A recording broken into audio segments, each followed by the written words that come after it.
Različne navijaške podobe, vsi so se želeli pohvaliti, da so tudi oni v Stožicah.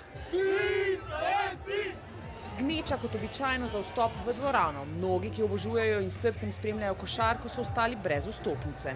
Koliko doživim trenutke nazaj, ne vem, ko sem tudi sam igral, tako da zelo padem notno. Ja, treniral sem v ŠKD-ju 8 let, tako da itak sem odmeren navdušenec košarke.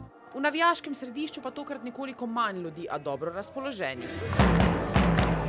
Nervoze bolj malo, več zabave. Slovenija je naredila, kar je. Odlično, super.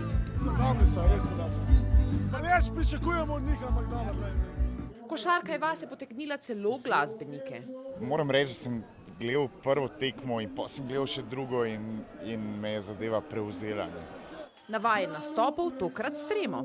Malo sem nervozen. Prvič bom imel na odru večje ljudi od sebe.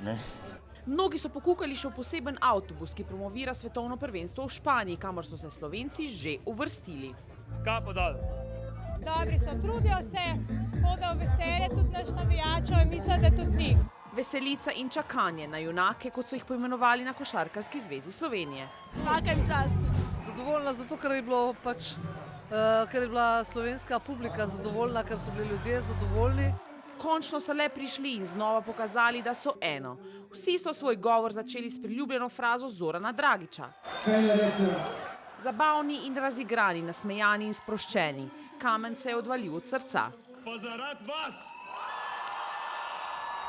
Poklon navijačem in slovo. Tudi za njih je prišel čas za zabavo do ranega jutra.